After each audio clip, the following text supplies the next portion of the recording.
மத்தேயு 24:33. அப்படியே இவைகளையெல்லாம் நீங்கள் காணும்போது அவர் சமீபமாய் வாசலருகே வந்திருக்கிறார் என்று அறியுங்கள். நான் ஏற்கனவே ஒரு தியானத்தில் இஸ்ரவேல் நாடு உதயமானதை பற்றி சொன்னேன். இஸ்ரவேல் நாடு உதயமாகி ஒரு தலைமுறை காலம் 120 ஆண்டுகளுக்குள்ள எல்லாமே நடந்து முடிஞ்சிடும். கிறிஸ்துவனுடைய வருகை, உலகத்தின் முடிவு எல்லாமே வந்துவிடும் என்று சொன்னேன்.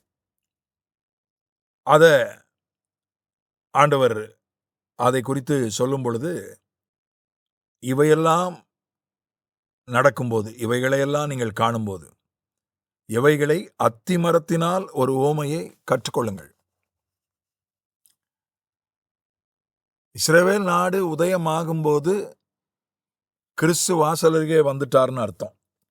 இப்போ 1948 ஆண்டிலேயே இஸ்ரவேல் நாடு உதயமாயிற்று.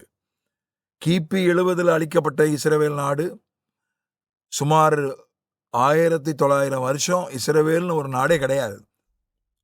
நாடற்ற அனாதைகளாய், அகதிகளாய் யூதர்கள் இருந்தார்கள். 1948 தான் இஸ்ரவேல் நாடு உதயமாயிற்று. அப்படி உதயமாவது என்ன பொருள்?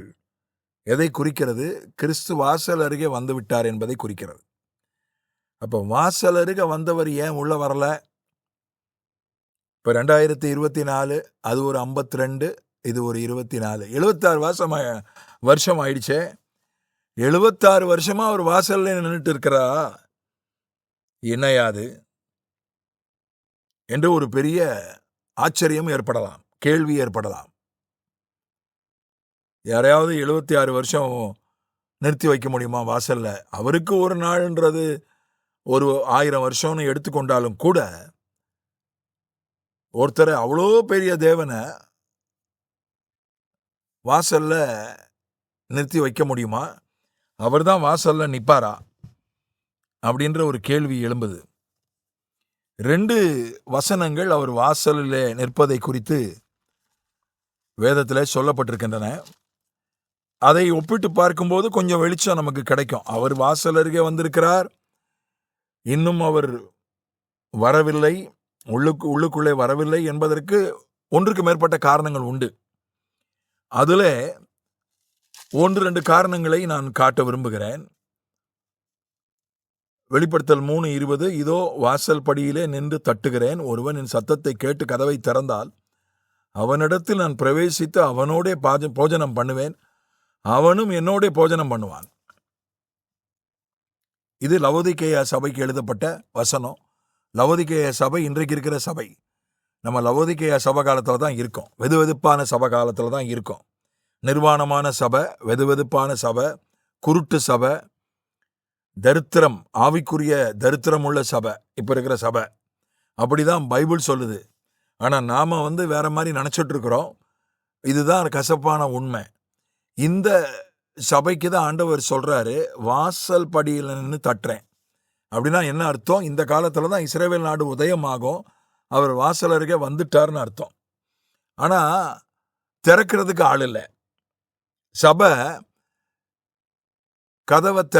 தான் கதவை திறந்து விடணும். நான் முந்தின ஒரு தியானத்தில் சொன்னேன், எல்லாருக்கும் சுவிசேஷம் அறிவிக்கப்பட்ட பிறகுதான் வருகை வரும்னு சொன்னேன். அது சபையினுடைய வேலை தானே. எல்லாருக்கும் சுவிசேஷம் அறிவிக்கிறது சபையினுடைய வேலை. போக்குவரத்து பெருகிவிட்டது. ஒலி வேகத்தில், சத்த வேகத்தில் போக வேண்டிய விமானங்கள், சூப்பர் சானிக் விமானங்கள் எல்லாம் வந்து விட்டன. அதே போல ஒரு செகண்டில் தகவல் தொடர்பு வந்து விட்டது. ஒரு செகண்டு. ட்ரம்பை சுட்டதை அடுத்த நொடியே நம்ம பார்த்துட்டோம்.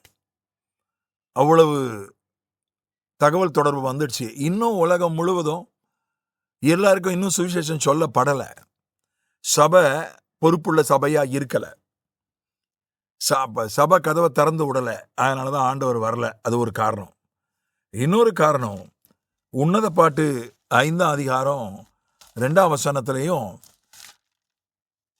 கர்த்தர், மணவாளனாகிய கர்த்தர் மணவாட்டியினுடைய வாசல்ல போய் நிற்கிற ஒரு காட்சி அங்கே சித்தரிக்கப்பட்டிருக்கிறது. உன்னத பாட்டு 5:2, எனக்கு ரொம்ப பிடித்தமான ஒரு பகுதி, அடிக்கடி நான் பயன்படுத்துகிற பகுதி. நான் நித்திரை பண்ணினேன், என் இதயமோ விழித்திருந்தது. கதவை தட்டுகிற என் நேசரின் சத்தத்தை கேட்டேன். என் சகோதரியே, என் பிரியமே, என் புறாவே, என் உத்தமியே, கதவை திற. என் தலை பனியினாலும் என் தலைமயிர் இரவில் பெய்யும் தூறலினாலும் நனைந்திருக்கிறது என்றார். என் வஸ்திரத்தை கழட்டி போட்டேன், நான் எப்படி அதை திரும்பவும் உடுப்பேன்? என் பாதங்களை கழுவினேன், நான் எப்படி அவைகளை திரும்பவும் அழுக்காக்குவேன் என்றேன். என் நேசர் தமது கையை கதவு துவாரத்தின் வழியாய் நீட்டினார். அப்பொழுது என் உள்ளம் அவர் நிமித்தம் பொங்கினது. என் நேசருக்கு கதவை திறக்க நான் எழுந்தேன். பூட்டின கைப்படிகளின் மேல் என் கைகளிலிருந்து வெள்ளை போலமும் என் விரல்களிலிருந்து வாசனை உள்ள வெள்ளை போலமும் வடிந்தது. என் நேசருக்கு கதவை திறந்தேன். என் நேசரோ இல்லை, போய்விட்டார்.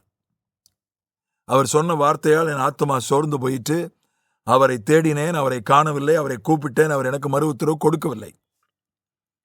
உன்னத பாட்டு 5:2 வரை படிக்கிறோம். இங்கே ஒரு காட்சி. மணவாட்டியே மணவாளன் பார்க்க வருகிறார். வாசல்ல கதவை தட்டுறார்.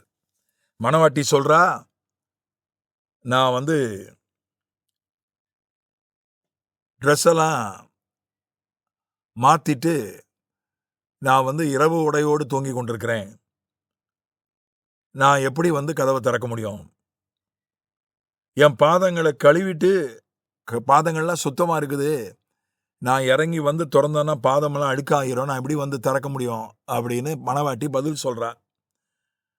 கதவுல ஒரு துவாரம் இருக்கு, அது வழியா கையை நீட்டுறாரு மணவாளன்.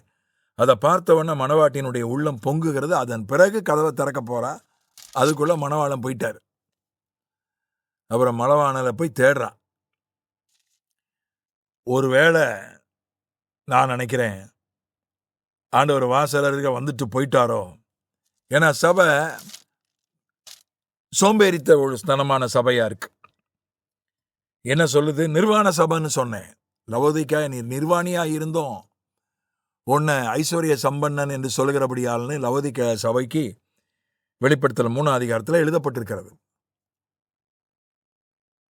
சபை நீதியின் வஸ்திரம் இல்லாம, ரட்சிப்பின் வஸ்திரம் போதிய அளவு இல்லாம, நீதியின் சால்வை போதிய அளவு இல்லாம, துதியின் உடை போதிய அளவு இல்லாம இருக்கு.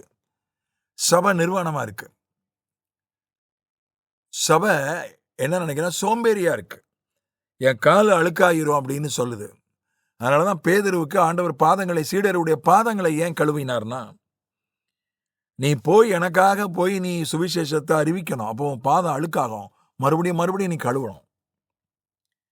அதற்காக தான் கழுவினவன் மூழ்கினவன் சுத்தமாயிருக்கிறான், பாதத்தை கழுவினா போதுன்னு சொன்னார். சபை தூங்கிக்கிட்டு இருக்கு, சோம்பேறித்தனப்பட்டு இருக்கு. அதனாலதான் ஆண்டவருடைய வருகை தாமதிக்கிறது. அவர் வாசல்ல நின்றுட்டு இருக்கிறாரு. இல்லைன்னா வாசல் வரையும் அவர் திரும்ப போயிட்டாரு. ஏதோ ஒன்று நடந்திருக்கு. அதனாலதான் 52, இது ஒரு 24, 76 வருஷமா வாசல் அருக வராததற்கு காரணம் அதுதான். இந்த 2 வசனங்களின் அடிப்படையில் நான் அப்படித்தான் விசுவாசிக்கிறேன். ஆகவே நாம் சோம்பேறியாக இராதபடி, கால அழுக்காயிரும், அதை நான் வஸ்திரத்தை கழட்டி போட்டேன் சாக்கு போக்கு சொல்லாதபடி சுவிசேஷத்தை அறிவிப்போம். ஆண்டவருடைய வருகையை துரிதப்படுத்துவோம். ஆமென்.